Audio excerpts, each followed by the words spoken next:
At dinner one night, my son Edgar raised his voice and told me straight out, "You are a loser, but mom's new husband is not." I kept my mouth shut, but the words cut deep. A week later, Edgar was left without a car, without money, and without a roof over his head.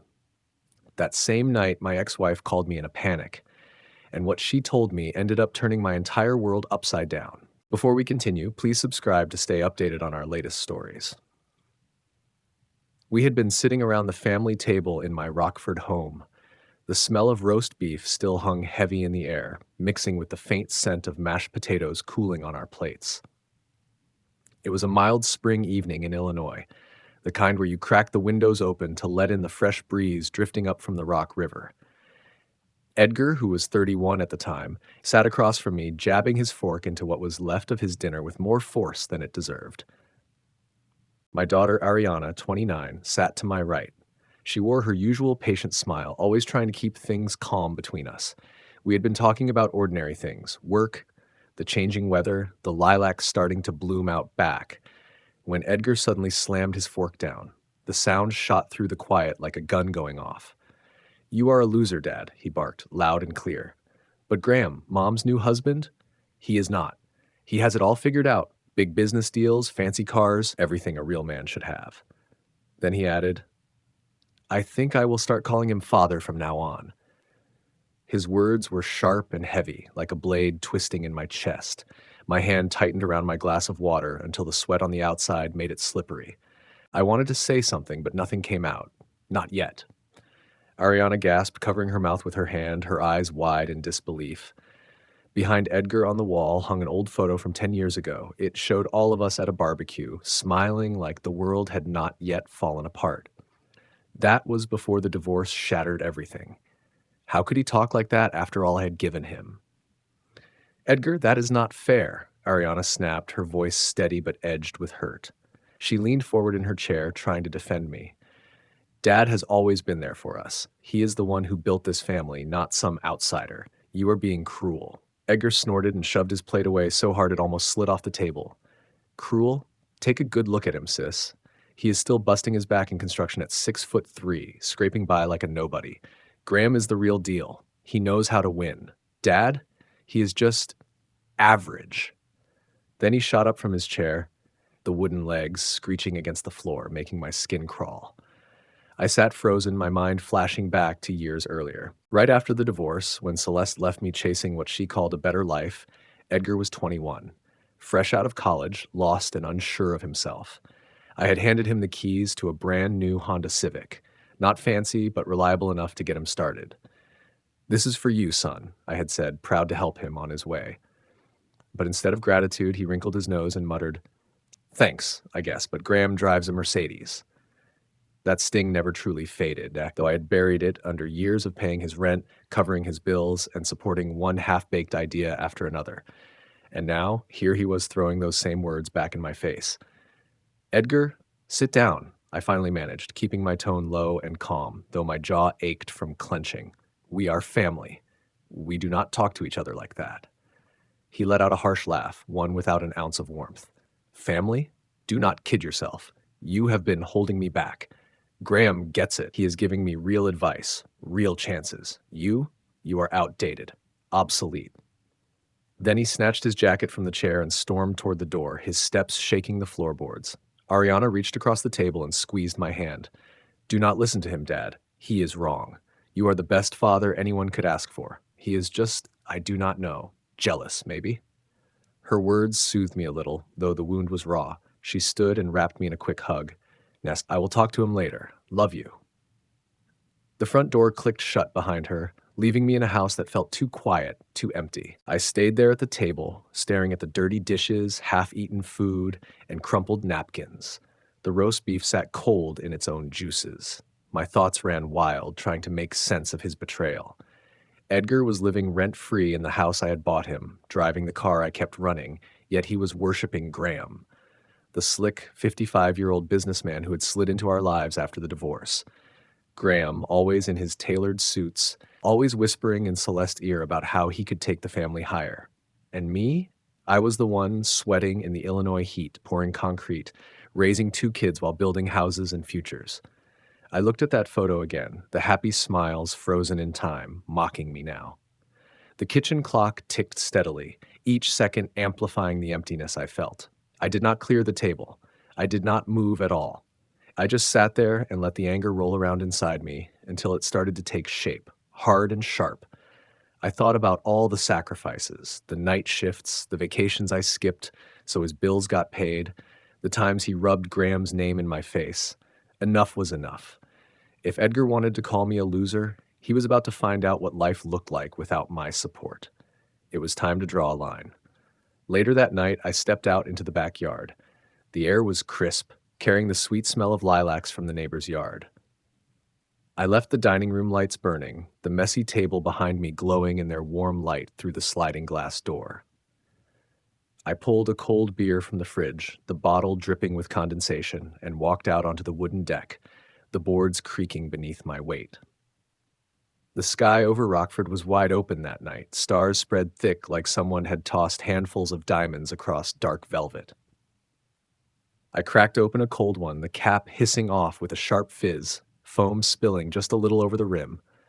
I took a long pull, letting the bitter taste match the bitterness growing in my chest while I paced the damp lawn, still wet from a spring shower earlier in the evening. Edgar's words would not leave me alone. They kept circling back, louder each time, feeding a fire I had tried to smother for years. I dropped into the old patio chair I had built myself back in the day, its paint peeling from too many winters, and stared up at those stars. It felt like they were pulling memories out of me, one after another. I thought about the day I bought Edgar that house, 5 years after the divorce. He was 26 then, drifting from one job to the next, always coming up with excuses. "Dad, I need some stability to get my feet under me," he had pleaded over the phone. So I dipped into what savings I had and put money down on a simple 2-bedroom in a quiet neighborhood not far from where I lived. Of course, the mortgage had to go in my name. His credit was already trashed. "This is your chance, son," I told him as we stood in the empty living room, the smell of fresh paint still hanging in the air. He grinned, clapped me on the back like I was his buddy, but before long the mortgage payments were draining from my account alone. Just this once, Dad, turned into just until I catch a break. And Graham? He was already circling back then, whisking Celeste away on fancy vacations while I covered the bills for our kids. I took another drink, the cold beer steadying me even as my anger kept rising. My mind jumped to last Christmas, Edgar ripping open the envelope I had handed him. Inside was a check to cover his car repairs. "Thanks, but Graham says he is going to invest in my ideas," Edgar had muttered, tucking the check away like it meant nothing. It was always Graham this, Graham that. That man had managed to worm his way into my ex-family's hearts, playing the hero while I was the one holding the whole structure up. But that night, standing under the stars, something hardened in me. I realized I was done letting this slide. Fairness had always been my guiding light. I had worked double shifts, come home with dust ground into my boots, skipped vacations, all so my kids could have the stability I never had. Edgar had taken that for granted, spitting on it. If he wanted to mock me, he would finally find out what life looked like without my help. I crushed the empty can in my fist, the sharp crinkle loud in the quiet, and set it down on the railing. By the time dawn started creeping up from the east, I had already made up my mind. The black sky softened into gray, and as the first slice of sunlight cut the horizon, I stood, every part of me locked on the decision I had formed overnight. The stars faded, but the clarity they gave me stayed. I skipped breakfast, grabbed only my truck keys from the hook by the door, the cool metal pressing into my palm. Sliding behind the wheel of my old pickup, the engine rumbled to life, a sound as familiar as my own heartbeat, breaking the stillness of a Rockford morning. The streets were lined with cars beaded in dew as I drove toward Edgar's place, the same neighborhood I had picked years ago because it was safe and close by. The morning air smelled of wet grass, but I was focused, not a hint of hesitation left. I pulled up outside his house. The Honda Civic sat in the driveway, shining from the last wash I had paid for. The house itself looked lived in, but careless, curtains pulled tight against the daylight. I stepped out, my boots crunching on gravel as I walked to the door. 3 firm knocks. Solid. Deliberate. Inside came shuffling, then the sound of the lock. Edgar opened up, hair sticking up, eyes half shut from a late night. He was in wrinkled pajamas, looking nothing like the cocky man who had insulted me across the dinner table. "Dad, what are you doing here so early?" he muttered, rubbing his face. I did not waste words.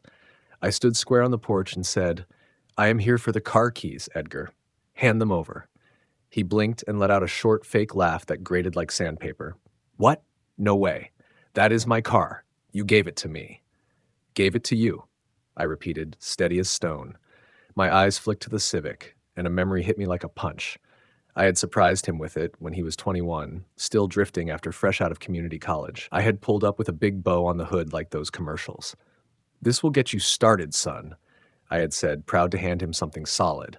He had shrugged and muttered, "It is okay, I guess. Graham has something flashier in mind for me." That dismissal had stung, but I had brushed it off, still paying the insurance every month since. Now in the morning light, that memory only fueled me. I pulled a folded sheet of paper from my pocket, the registration. "It is in my name. I have paid every bill, every repair. It is mine. I am taking it back." Edgar's face went hard, his grip tightening on the doorframe. "You cannot just show up and take it. That is theft." I stepped closer, meeting his eyes. "No, son. Keeping something that is not yours, that is theft. Hand me the keys, or I will call the police right now and let them deal with it." His eyes flicked to the car and back to me, uncertainty breaking through his defiance. Across the street, a neighbor paused with a garden hose in hand, water spilling onto the sidewalk as she stared. The birds chirped overhead, a cheerful sound that only made the standoff heavier. Edgar finally gave in, muttering a curse as he disappeared back into the house. When he returned, the keys dangled from his fingers, his hand shaking just a little. He shoved them toward me. "Fine. Take it. But this is low, Dad. Really low. Graham was right about you. You are just bitter." I took the keys without answering, the metal heavy in my palm, a small victory I could actually feel. Sliding behind the wheel, the seat felt familiar, molded from years of use. I turned the ignition. The engine purred smooth thanks to the tune-up I had paid for just a few weeks earlier. Edgar stood on the porch with his arms crossed, fuming as I backed out. In the mirror, his figure shrank, but that burning glare stayed in my mind. The streets of Rockford stretched ahead, lined with budding maples and quiet homes. I felt a surge of momentum, the dashboard clock ticking forward as my thoughts locked onto the next step. Downtown was not far, and the bank would be opening soon. This was just the beginning. The drive carried me past familiar turns, the Rock River catching the sunlight on my left. I pulled the Honda into the bank lot, the pavement still damp and cool from the night. From the glove box, I grabbed the folder I had packed. Statements, deeds, every paper lined up neat and ready. The glass doors whooshed open as I stepped inside. The lobby was quiet, sunlight bouncing off polished tile while my boots echoed across it. At the counter, a young teller looked up, her blouse crisp, her face calm and professional. "Good morning, sir. How can I help you today?" I laid out my identification and the mortgage papers, spreading them neatly across the counter. "I need to cancel the automatic payments tied to this property. I own it, but the living arrangement has changed." She nodded and started typing, her keyboard clacking steady. While she worked, my mind slipped back to the day I had signed those very papers. Edgar had been there in the real estate office, slouched in the chair, scrolling his phone while I scribbled my initials across page after page. "Thanks, Dad. This place is perfect," he had said flatly, not even glancing up. I had drained overtime paychecks into that down payment, the dust of the construction site still clinging to my skin. Celeste had already gone, swept away by Graham's promises, but I had wanted Edgar to have a firm foundation. Now, as the teller printed the form, that memory reminded me exactly why I was standing there. "Everything matches," she said, sliding the paper across. "Just sign here and the payments will stop. The resident will be notified by mail. It may take a few days." I pressed the pen firmly, the ink gliding across in one sure stroke. "That is fine. Thank you." Gathering the documents, I stepped aside near a potted plant, but my phone buzzed hard in my pocket. I answered, and Edgar's voice erupted before I could even say hello. "Dad, what the hell?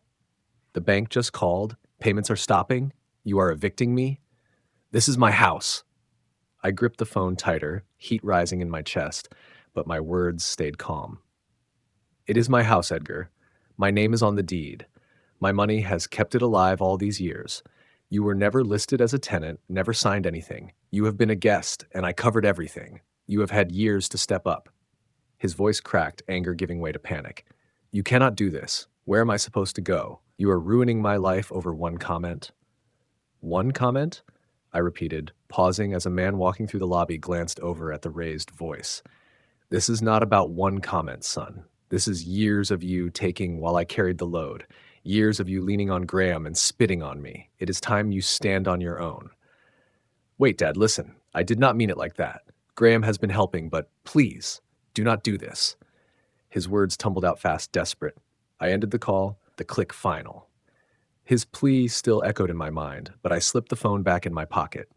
Another buzz came almost instantly, a text this time, probably from him or whoever he was dragging into it now. I pushed through the glass doors, sunlight hitting me square in the eyes. For a second, I wondered who he would run to next. Back home, the old front door creaked as I stepped inside, the bank papers tucked under my arm like a shield.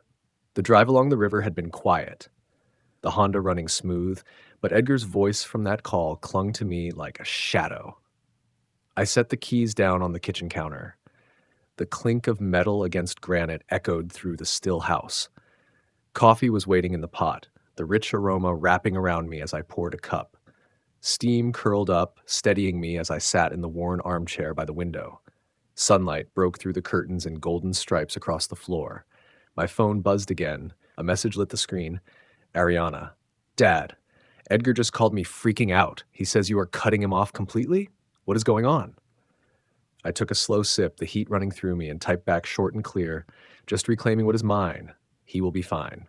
I barely set the phone down before it rang again. Ariana's name flashed bright. I answered, leaning back in the chair, the fabric old and familiar against my shoulders. Hey, sweetheart, I said, keeping my voice steady. Dad, talk to me, Ariana replied, her tone quick and worried, words spilling out like she could not hold them back. Edgar is losing it over the car and the house. He said he is going straight to Graham. Says Graham is already talking about handling you, teaching you some kind of lesson. Are you all right? Her words hit me like a new wave breaking, but I kept my grip light on the mug in my hand, letting it all sink in. Graham again. Always Graham. That 55-year-old viper in a tailored suit, always working from the shadows. I walked to the window, looking out over the quiet street where a couple of kids pedaled past on bikes, their laughter faint against the spring air. I am fine, Ariana. Edgar is just blowing off steam. Tell me more. What else did he say about Graham? She hesitated, and I could hear her breathing on the line. Edgar said Graham offered to cover the mortgage for a little while, but only if Edgar cuts you off completely. And Graham laughed about it. Dad said, you have been a pushover too long. Edgar sounded like he believed him.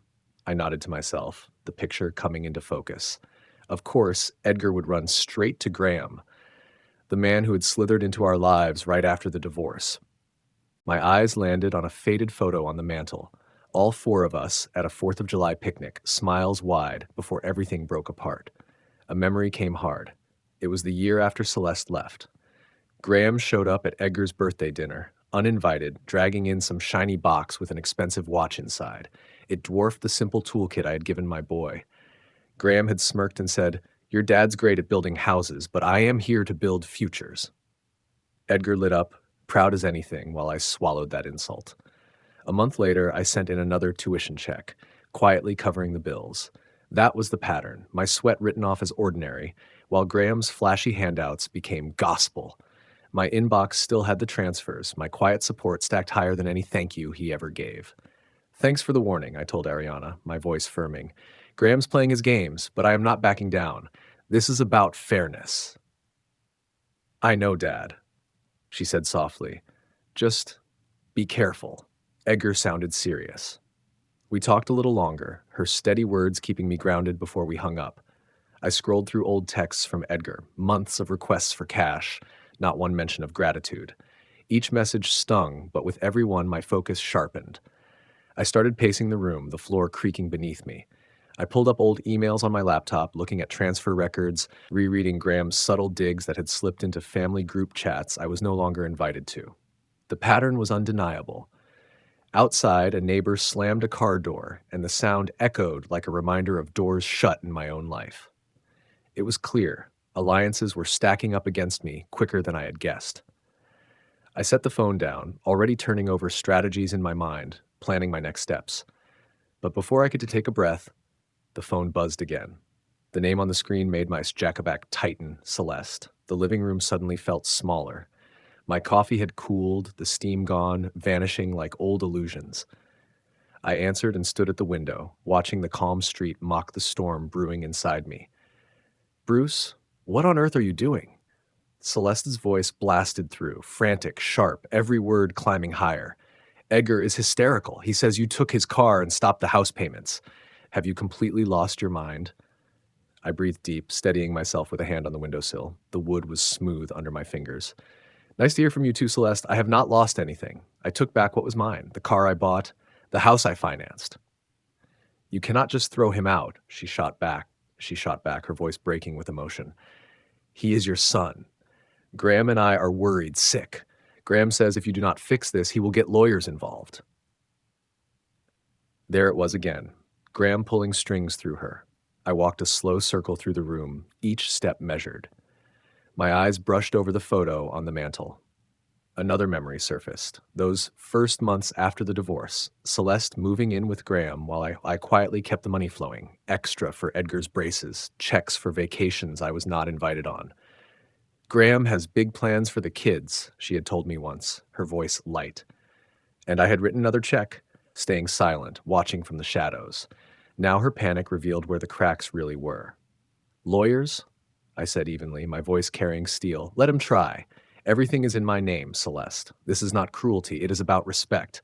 I built the ground Edgar is standing on." She paused. When she spoke again, her words softened into a plea. "Bruce, please, for old time's sake. Edgar needs stability. Graham says you are being unreasonable. He is willing to help, but only if you back off." I stopped pacing, my jaw set as clouds thickened outside, dulling the daylight. "Graham's help always comes with strings. Tell them both. I am finished being the silent provider. Edgar learns now, or he never will." Her voice cracked. "You do not understand.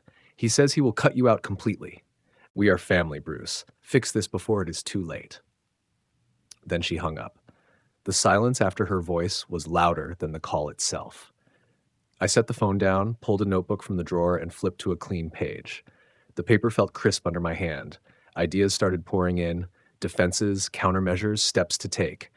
My pen scratched across the page, mapping out a path forward. Not long after, with the notebook tossed onto the truck's passenger seat, its pages marked with rough plans, I turned the key. The old engine roared awake, steady and strong, cutting through the quiet Rockford afternoon. The spring sun sat low in the sky, stretching long shadows across my dashboard as I eased out of the driveway. At a red light downtown, I scrolled through my contacts, my thumb stopping on a name I had not used in years. My old lawyer, Jacob. We had crossed paths back when a few construction deals went sour, and I knew he could be trusted. This was not the time for hesitation. The pressure was closing in, and I needed solid ground under me. The light flipped green, and I pressed the gas, heading toward his office on the edge of town.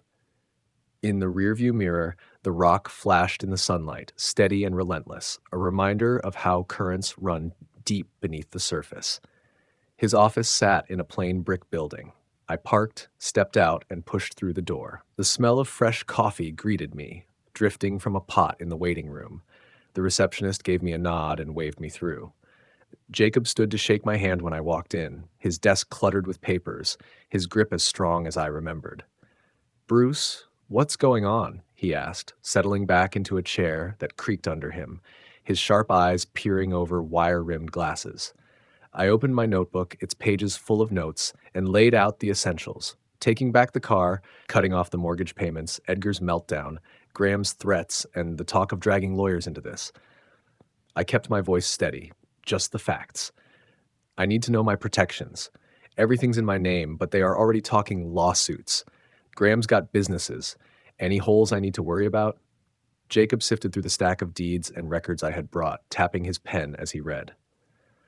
Smart move coming now. The house, the car, both solid. Your ownership is airtight. If they try emotional distress or some nonsense about undue influence, we will bury that under years of records showing your financial support.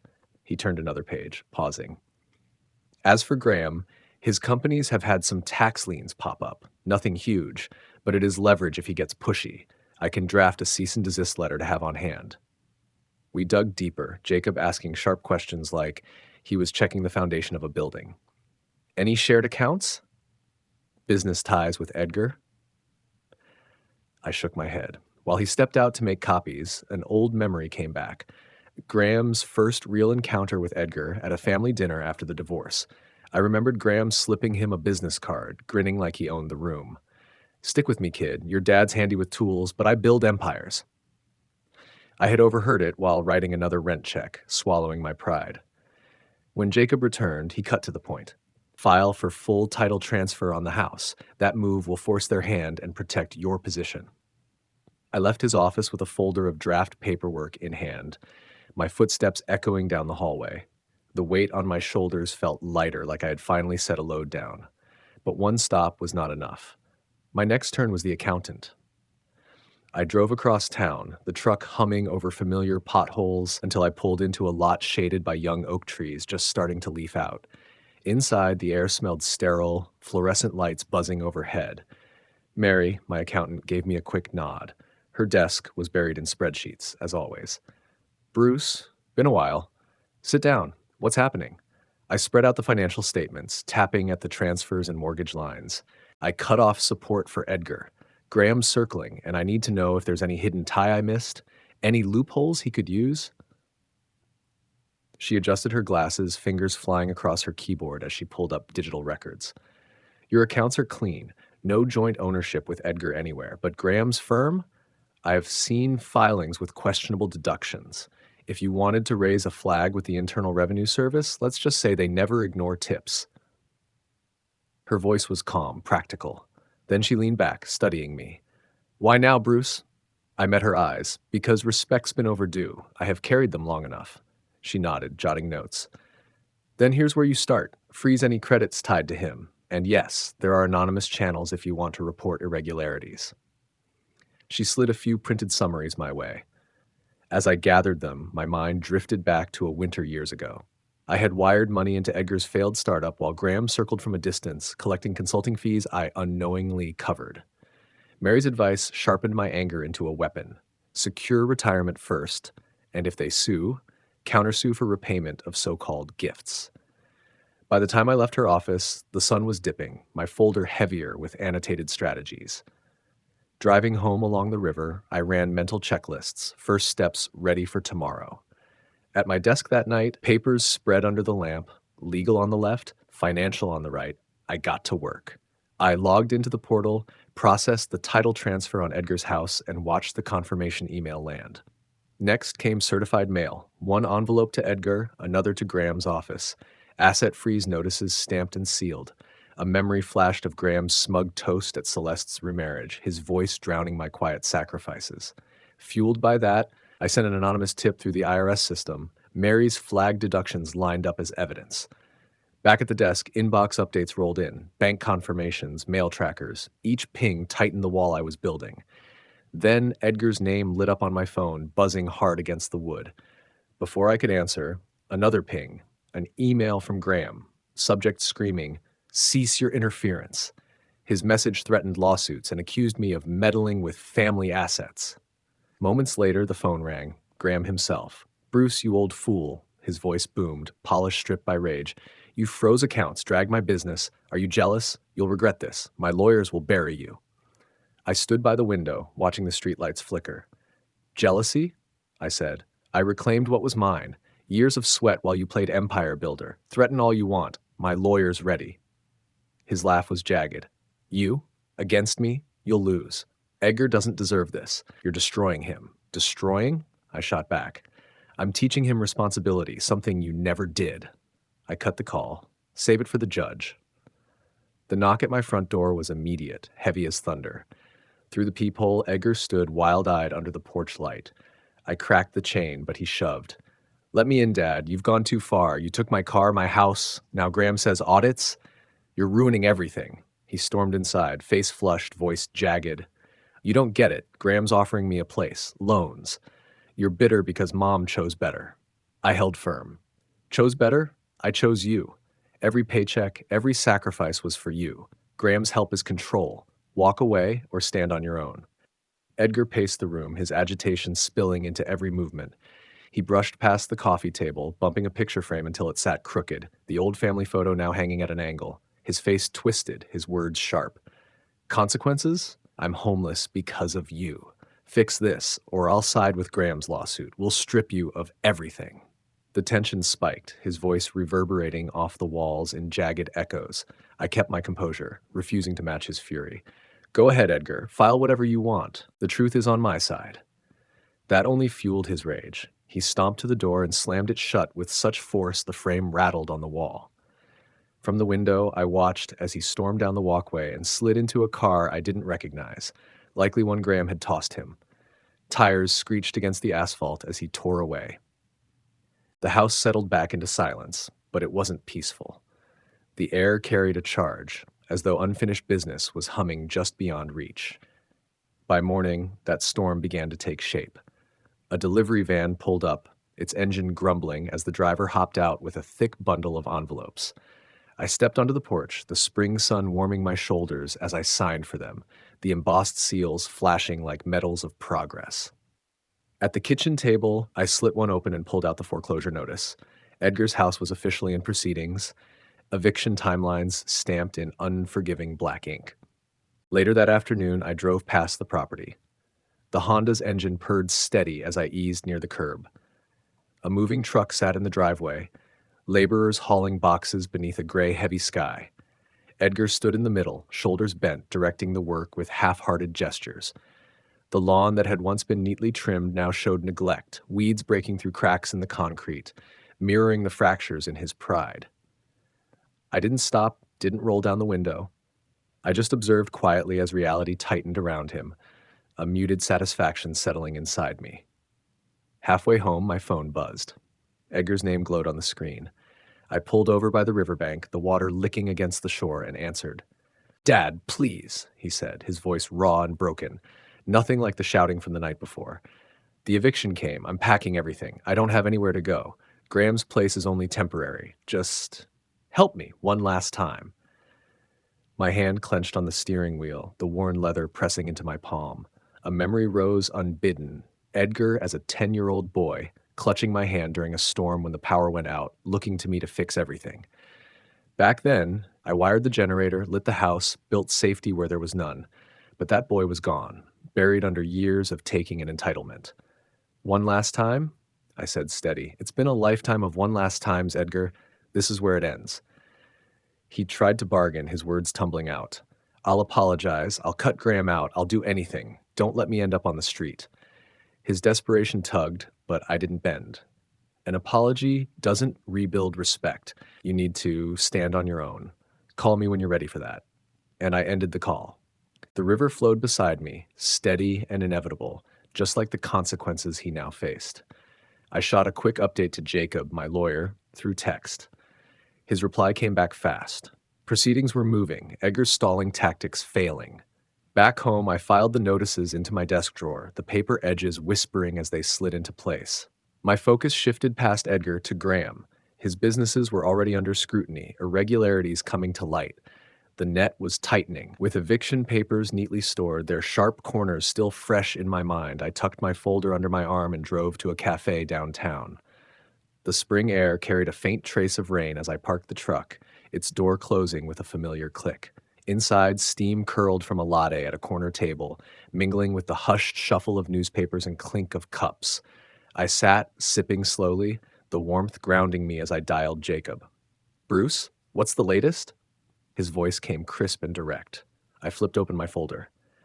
Mary flagged Graham's tax discrepancies, overstated expenses, shady deductions from last year. Time to push this forward, anonymous tip or through your channels. Papers shuffled on his end. "Do both." "I'll handle the formal complaint. Compliance flags like this draw fast audits. Send me the packet. We'll certify it today. I jotted notes on a napkin, the pen gliding across as I reviewed the summaries again. My mind flashed to a holiday years ago, Graham smug raising his glass high. To building legacies, he'd said with a wink at Edgar. I'd stood in the background, calloused hands shoved in my pockets after wiring money to fund that very trip. Back then, he had cast himself as the visionary, my quiet support erased. Now, the cracks in his foundation were visible for everyone to see. I emailed the scans from my phone, the progress bar crawling to full. Through the cafe window, the street outside bustled, cars sliding by like gears meshing in a larger machine. My plan was in motion. That afternoon at home, my laptop lit with the first ripples. A local business news clip mentioned whispers of investigations into Graham's company, clients pulling contracts as rumors of fines spread. I tried calling him, but voicemail cut in after 2 rings, his once slick greeting clipped short. That evening, a message arrived, his voice strained, evasive. "Bruce, stop whatever you're doing. We can talk. Let's settle this quietly." I ignored it, digging deeper into public filings. His rushed restructuring attempts were plain, asset shifts, shell games, but too late. The penalties were building. His empire trembled. Silence from his side grew louder each day while a hum of victory filled my quiet house. Driving later as dusk settled, the river caught the fading light, gold flickering on its surface. My thoughts wandered. Would there be apologies or just more excuses? Justice carried its own weight, heavier than I expected. Back in my kitchen, shadows stretched long across the counters as I set a cup down. Then came the sound, 3 deliberate knocks at the door, echoing through the house. I walked to the door and looked through the glass. Edgar stood on the porch, shoulders sagging, a hesitant shape against the fading twilight. When I opened it, a cool draft swept in, carrying the smell of rain on its way. "Edgar," I said evenly, stepping aside. "Come in." He entered slowly, hands buried in his pockets, eyes fixed on the floor. I switched on the living room lamp, its warm glow filling the room as he lingered near the mantel. His gaze landed on the old family photo, and when he finally spoke, his voice was low, each word heavy with regret. He told me he had not slept all night at Graham's house. The mansion felt cold, all marble and glass, empty of comfort. Graham's help, Edgar admitted, had strings tied to every word. His promises hollow compared to years of my quiet sacrifices. The eviction notice had cut through his pride at last. "Dad," he said, his voice breaking, "I messed up, badly. Getting thrown out, crashing at Graham's. It all hit me at once. I took you for granted, called you a loser while living off the sweat of your work. I am sorry, truly." I leaned against the wall, arms crossed, letting his confession hang in the air. A memory stirred. Edgar as a boy, smiling ear to ear when I finished building his treehouse, the 2 of us laughing under a summer sky. Graham could never steal that. But now that innocence had to be replaced by responsibility. "Words are a start, son," I said at last, "but actions matter more. You have leaned on crutches for too long." Edgar nodded and pulled a small envelope from his jacket, its edges creased, the handwriting plain. "I know. No more handouts. I have a job interview tomorrow. Hard labor, the kind you started with. Graham's pulling away too, after the business hits. I see now he only used me to get at you." Before I could respond, the front door opened again. Ariana slipped inside, her key turning softly. She looked around, sensing the weight of the moment. "Dad, Edgar texted me. Everything okay?" Edgar turned to her, his voice cracking with honesty. "Sis, I am owning up. Dad is right. I need to build my own way." The 3 of us sat at the table for a simple meal of sandwiches I had prepared earlier. I placed each plate down carefully, not fancy, but deliberate. Ariana offered her brother a small, encouraging smile. "It is a step, Edgar. Dad has always been fair." I extended my hand across the table. Edgar gripped it firmly, sealing the moment. No tears, no speeches, just boundaries drawn. "You are family," I told him, "but the support ends here. From now on, you earn it." Graham stayed silent in the background of our lives, no calls, no messages, his absence speaking louder than his presence ever had. When Edgar left that night, promising change, Ariana hugged me tight. "Proud of you, Dad." Later, I filed the last of the papers away, the rustle of the pages like closing a chapter. Then I stepped out into the backyard. Above me, the stars shimmered against the dark sky. I lifted my glass in a quiet toast to new beginnings. To hear the next story, click the box on the left. And as always, thank you for watching.